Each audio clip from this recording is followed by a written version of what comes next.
to this week's episode of AI Would Agree. I'm going to officially call this season 2 because it's been away for 2 weeks. I don't know, everybody seems to have seasons in their podcasts. I think it sounds like a really cool idea. Unfortunately, it seems like technology's against me today. So this should have been broadcast live at 3 p.m. LinkedIn decided to keep me on UTC time, which is not the same as British summer time. So it thinks I'm broadcasting at 4.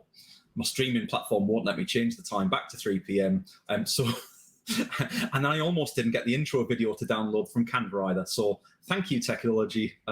Even somebody who works in a tech firm struggles to get tech to work at some point in their time. So without further ado, I'm here to introduce today's guest, which is a great pleasure to have on for a second time, the very one and only Todd Caponi. Hi, Todd. Hey, Paul. Dude, yeah, quite a rodeo, but we're here. So let's have some fun. This is awesome. Yeah, I'm not going to wait for people to ask questions because I won't be here to ask questions. That being said, if you are watching the video, I will be about at 4 p.m. as I'm sure Todd will be about some point later on today. It's obviously he's on Eastern time. So if there are any questions, feel free to drop them in on the live link, and we'll do our best to get around to answering them in the comments when we come back to this. Perfect. For anybody who hasn't already seen the first episode that I brought you to the show, Todd, we discussed your first book, The Transparency Sale. I'll put the link for that in the comments for everybody who's watching this and hasn't seen that episode. But it's been refreshing to meet someone who's been there and done, I'm not going to say everything, but a lot of the big things in sales and senior leadership, including kicking other people's chairs, as we discovered. It's some fantastic stories in that episode. And a bit of background, kind of, I was speaking to you probably about 3-4 months ago, and you were still writing your new book. And I figured it would be good to kind of book you in. See what I did there? Book you in for when it was released. The book's dropped. I've read a good 80% of it. I'm ashamed to say I didn't get the whole 100%. The wedding got in the way. I'm going to blame the wedding. I'm getting there with that. For anybody who didn't see the first episode, do you want to kind of give a very brief how you got to where you are and what the new book's about? Well, yeah. I mean, so the first book was born out of this idea that, in my last role, I was the chief revenue officer of a tech company in Chicago called Power Reviews. And you could probably guess from the name, we were in the review space. We helped retailers and brands collect and display ratings and reviews on their websites. And what had happened was, I'm running a big revenue team. We did a partnership with a local university that just looked at buyer behavior. So what do people do when a website is acting as a salesperson? That was the study. Who knew that the results would change my life like could only happen to a nerd? Well, that's what happened. 3 data points came back. The first one was that we all read reviews today. No surprise there. But number 2 and number 3. Number 2 was that 85% of us go to the negative reviews first. So when we're buying something we haven't bought before that's of medium to high consideration, we are somehow drawn when we're looking at the reviews to the negative ones first. We look at the 4s, 3s, 2s, and 1s. And that last data point was that a product on a 5-star scale that's got an average review score between a 4.2 and a 4.5, that's actually optimal for purchase conversion, meaning a product that's got negatives right under it helps it sell, and it sells better than a product that's got nothing but perfect 5-star reviews. So being the nerd I am, I looked at that and thought, all right, that's when a website's acting as a salesperson. Why does it happen? And would it happen in B2B or human to human sell? If we as human beings are drawn to the negative first, what if we as B2B sellers actually embraced honesty and transparency and led with the downsides, the risks, something a competitor does better, a high price, a story that they might find online? Embrace that stuff. And what I found very quickly was that the results were like magic. I know there's no silver bullet in selling, but holy crap, our sales cycle sped up, win rates went up. We were qualifying deals in better and faster. We were losing the deals we were going to lose anyway, but faster. And we were making it harder on our competitors. And I got to the point where I wanted to get these ideas out there, A, because it sells better, B, because the proliferation of information and feedback is now so pervasive that you can no longer get away with hiding your truths anyway. Like, embrace them. And then number 3 is, I really care about this profession, and I hate the fact that it still scrapes the bottom of Gallup's annual ethical professions listing. I think there's an opportunity to do what's right, but be better at what we do, and we got to do it anyway. And that was the transparency sale. So that was book number 1. We dug into, like, not only the behavioral of that, but like, how do you apply it to everything from your messaging and positioning to presenting to negotiating to handoffs to like there's magic in transparency. Absolutely. The second book is, well, you think, well, all right, cool, got it.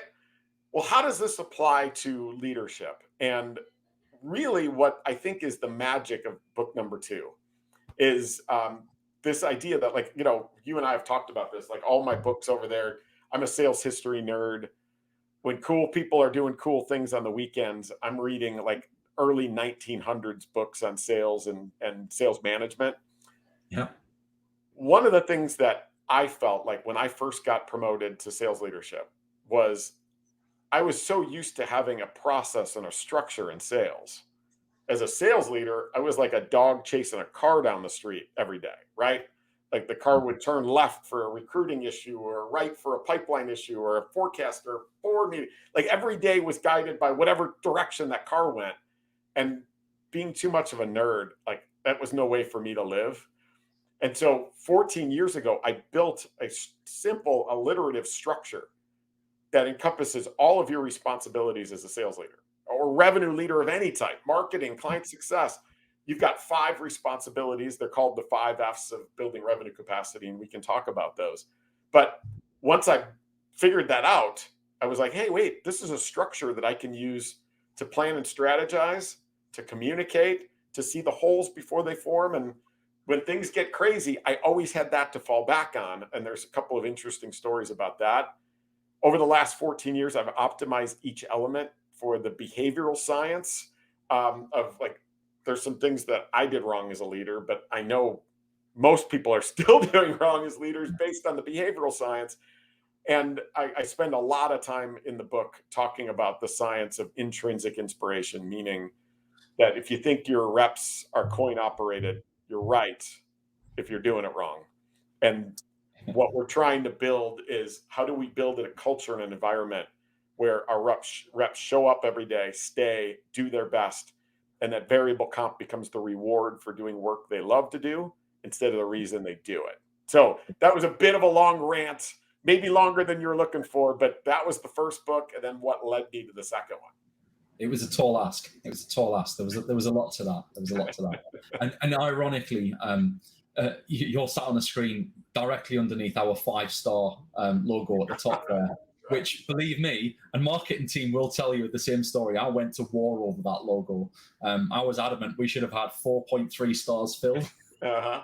But I lost the battle. But like, since we've been talking, the more time I spend around thinking about transparency, the more I see it in everything that we do and everything that seems to work. But to your point, I guess it almost feels what's the word I'm looking for? It almost feels illogical sometimes to be talking about those things. It's not the natural path for the brain to follow, which is where behavioral science comes into it, because that's the whole ethos of brain 1, brain 2, and the whole behavioral science side of things. I guess you mentioned in the intro there, you've got the 5 F's of the sales leadership. Before we dig into that, what's the turning point for those leaders that you see that are embracing the new sort of framework that you've given them? Is there a key, like, are they all at a key point in their careers where they're all kind of where you were and wondering, like, how do I change this around? Is that what you're seeing? Well, it's funny. So you and I were talking before we went live that I've been on the road, speaking and doing leadership workshops for revenue organizations all over the country here in the US. And, it's funny. I always start off by telling the story of, like, when I first got promoted and being so excited, and then being like, holy crap, Like, what now?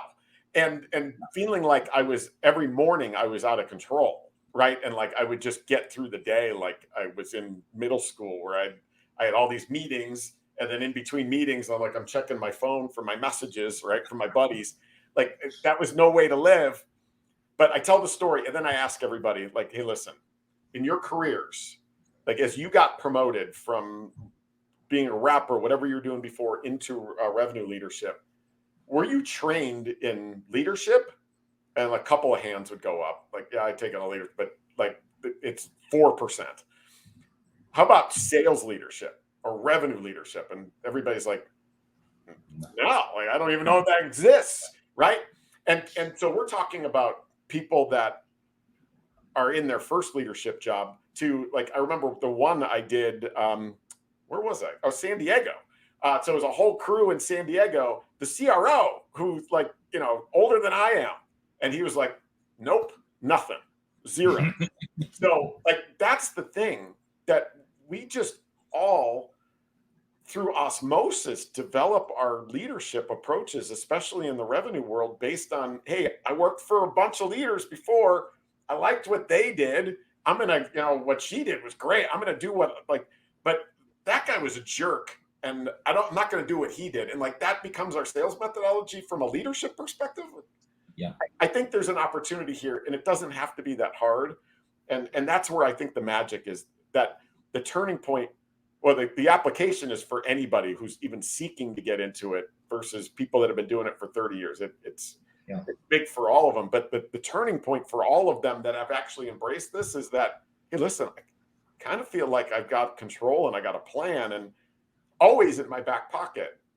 I don't have to go, hey, any of you have a good 30, 60, 90-day template that I can use? Like, always in my back pocket. Once you've internalized the 5 Fs, you could rattle off a 30, 60, 90-day plan in 20 minutes. And that's your structure, right? Like, you suddenly get control. You suddenly see the holes before they form. And you suddenly feel like you can be truly proactive instead of reactive. I see so many parallels when you talk in terms of different things that I've seen. But I know, one of the big USPs that we have in terms of, like, obviously we've got coaching technology, and I'm still adamant that the use cases that we have for it at the moment are just the tip of the iceberg. When you look at things like logistics and retail and things like that, there's such a wider use case there. But in terms of sales, being able to say to a sales leader, now you don't need to go to your reps or your coaches and say, how many coaching conversations did you have last week? And that's the thing that you get measured by. Well, that's just a tick box. Because come Friday afternoon, everybody's heading home. Roger down there on shop floor, who hasn't done all of his coaching forms, he's just gonna fill some coaching forms in and tick some boxes off, right? But that's not, even if he was doing all 10, that's not a judge of how good he is as a coach. How good he is as a coach, and you'll love this bit, is the data. It's the information behind it. Are you measuring pre-coaching and post-coaching metrics to help them understand, right, now we move away from how many coaching conversations have you had? Now we move to what impact have your coaching conversations had this week or this month or this year? That's really powerful. And so, like, I really align with a lot of the stuff you use, especially when you start getting around to the data side of things. It just makes a lot of sense in terms of how we should be, not necessarily what makes sense to do. Well, yeah. I mean, there's a couple of rants that I go on in the book, and I'll keep those brief. But one of the things I did wrong as a sales leader and a revenue leader is that one of the metrics I used to measure my team to was this idea that, hey, at all times you need to have 4x your quota in pipeline. Right? We closed 25%, so why don't you have, like, you got to get your pipeline loads up? And what did that drive my reps to do? Because that's what I was measuring. They'd fill it with 4x of crap, right? Just like the coaching thing. And when I really take a step back and look from a behavioral perspective, I think, wait a second, when we hear a data study like that, an average, why don't we go back and go, does it have to be that way? And instead of having 4x, why don't we embrace transparency and we lose those opportunities faster, so that maybe we only need 2x, because that means you're wasting 75% of your time, essentially. I know there's some intricacies to that. Yeah. But how do we make that more efficient. And one of the data points that I encourage any leader or any rep to think about is, how long is it taking you to lose deals, right? That time to loss is a big one. If you're losing deals at the end of sales cycles, the opportunity cost to spend more time on the deals you should be winning or investigating and finding other ones that you could be like a better fit is gigantic. Yet we as leaders keep driving data points that are driving behaviors that counterintuitively are resulting in lots of opportunity cost wasted, lots of time wasted.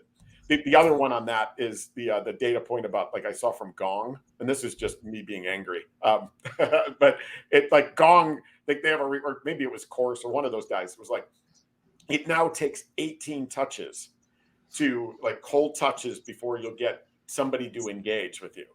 And then I hear leaders and people comment and go, man, we're giving up after like 7. We should add 10. And I'm like, what? Like, don't you, like, that's stupid. What?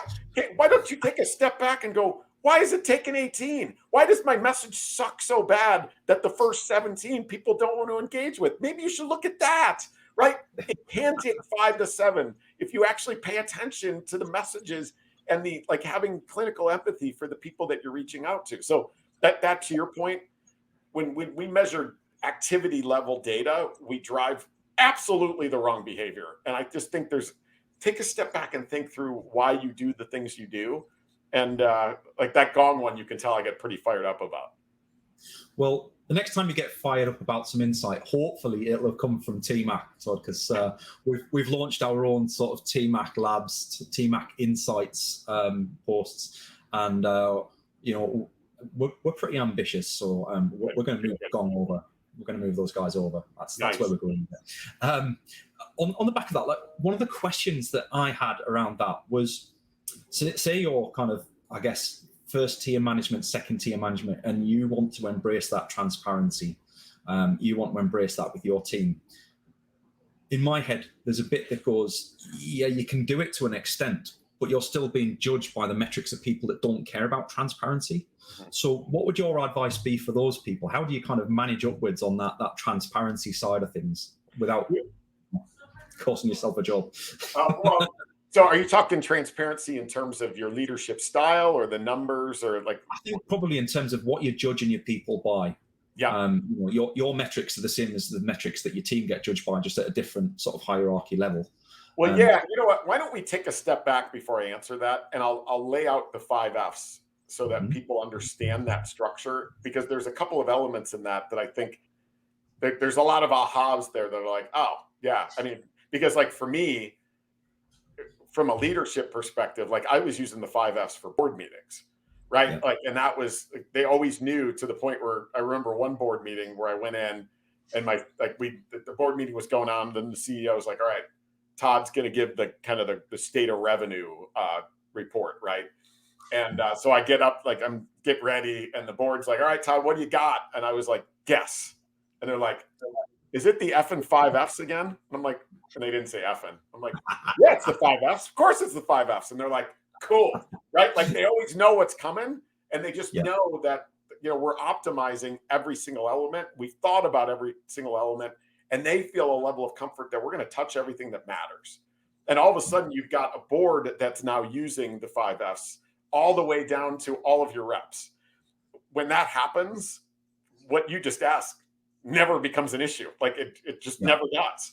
And so I'll rattle off the 5 Fs for everybody so that they've got them. And if you then fall asleep after this, you are now 98% ahead of every other revenue leader that has no structure or process. Like I'm telling you, learn the 5 Fs, internalize them. And like when the bullets start flying, you'll be like, here we go. Here they are. All right. So when you think through all of your responsibilities as a revenue leader, there's 5. They all fall into one of 5 categories. And they all start with the letter F, because I'm a dumbass and I needed to make it memorable, right? So that's why they all start with F. So the first one is focus. You as a revenue leader have a responsibility to maximize the only inventory your team members have that they can turn into revenue, which is their time. And that means making sure that you hone their focus on the right opportunities in the right places at the right time. And that means you've got a responsibility to make sure your team members are working on the right firmographics, which is the company details, right? Verticals, sizes, geos, that kind of stuff. The right demographics within those. So make sure your team is calling on the right levels, the right titles, the right ability to mobilize change within the organization. And the other pieces to that too could be prerequisites and things like certain things about their environment. So focus is number one. You've got a responsibility to build it, maintain it, and grow it.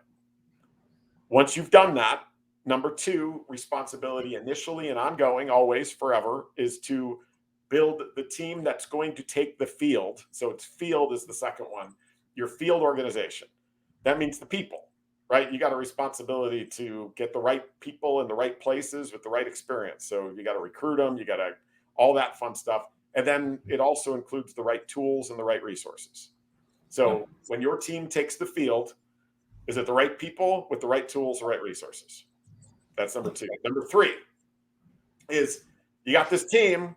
That third F is the fundamentals. You got to make sure that that team gets the right things right consistently, right? Like, are they messaging properly when the words are leaving their mouths? Is it going to help your company succeed or fail, right? Like, are they getting messaging and positioning right? Are they prospecting right, discovering right, qualifying right, proposing, presenting, demoing, negotiating, all that fundamentals?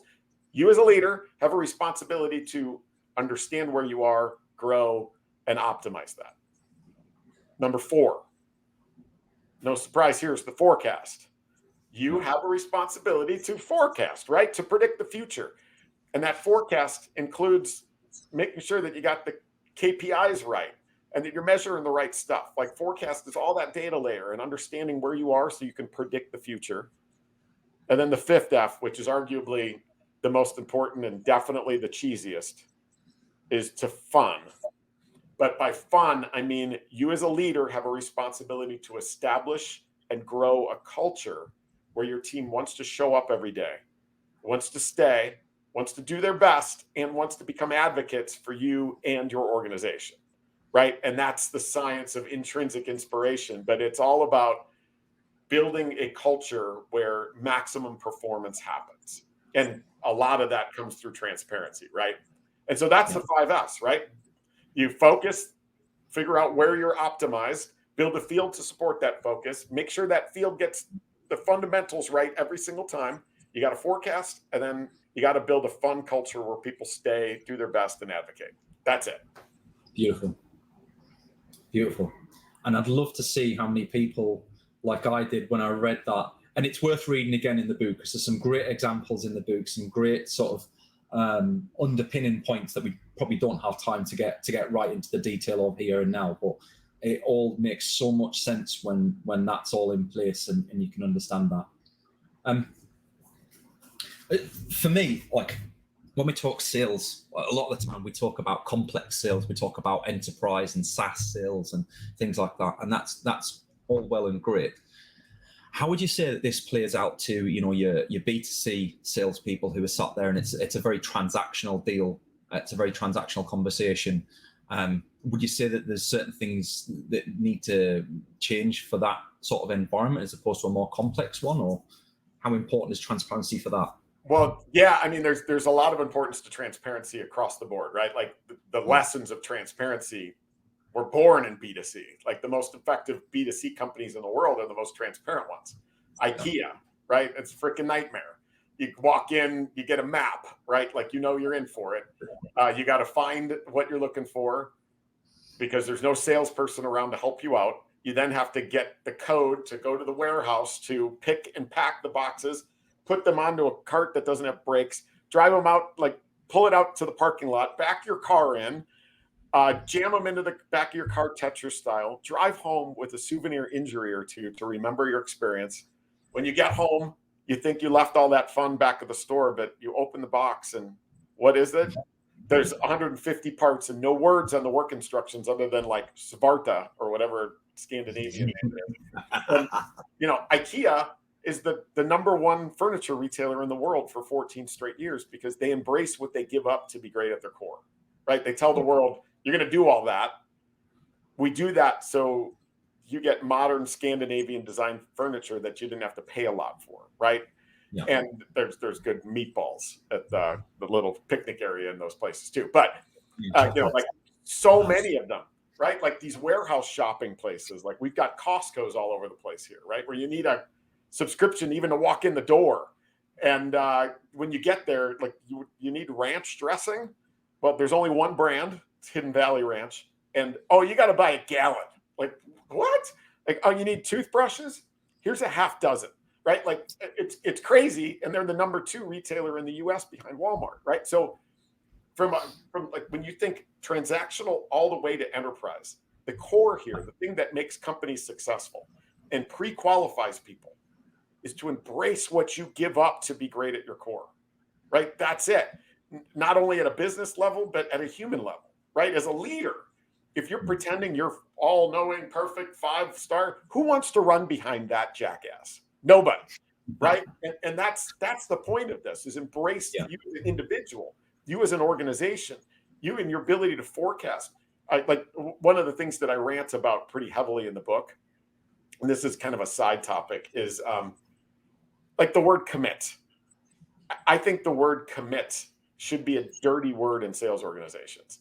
And I got the behavioral science to back it up, but at its core, the word commit is like a petri dish for lies. Like when you're asking your team to commit deals or to a number, you're actually encouraging them to start the lying process, number one, because your bottom reps are going to overcommit, right, to put off the inevitable and go, we'll find it. Like they're not going to commit under their quota. Yeah. The top reps are going to undercommit because they don't want a bunch of eyeballs on them, right? And it starts there. And then when you're committing deals, what happens when that deal goes south? Well, your rep, instead of coming to you first as a leader, they're going to come to you last, right? Like that's insane. You're creating environments where they're afraid to go, I know I committed that deal, but it's in trouble, right? Like when we make a commitment, we want to see it through. Embrace the idea that you can't commit to anything, right? And that even a deal that is out for signature will only close 9 out of 10 times, which means 1 out of 10 times something's going to happen, right? We got to start thinking that way about all that we do and create cultures where people want to collaborate, want to be authentic, want to be honest, and want to be transparent, because without transparency, you will never get better and you will lose for the same reason over and over again. So plenty of coffee, like I'm ranting, but I'm excited about this stuff. And I think there's just so many things that we get wrong. And a lot of it starts with like this ego lack of willingness to be transparent. And as counterintuitive as it might seem, the more transparent you are, it not only sells better, but it leads better. And there's no doubt about it. It does. When I talk to people about what it is that kind of help us stand out as a business, one of the things that like I wear my heart on my sleeve. Like everybody knows it. Like if I'm annoyed on a morning, let's put it mildly, if I'm annoyed and my day's gone badly, people know about it because I just can't help myself. Like it's just there on my face. There's no hiding it. I am who I am. Likewise when I'm energized and I'm ready to go, people absolutely like thrive off that energy off me as well. But when I talk to like clients and partners, they're like, we want to work with you guys because you're just so different to everybody that's out there, because you're just honest and you're just guys like us. You're just guys and girls like us.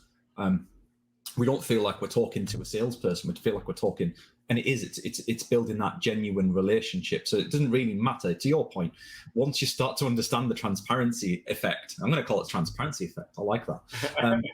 You can have that one for free, Todd. That was your next book. Like once you understand that transparency effect, it invades every part of your life.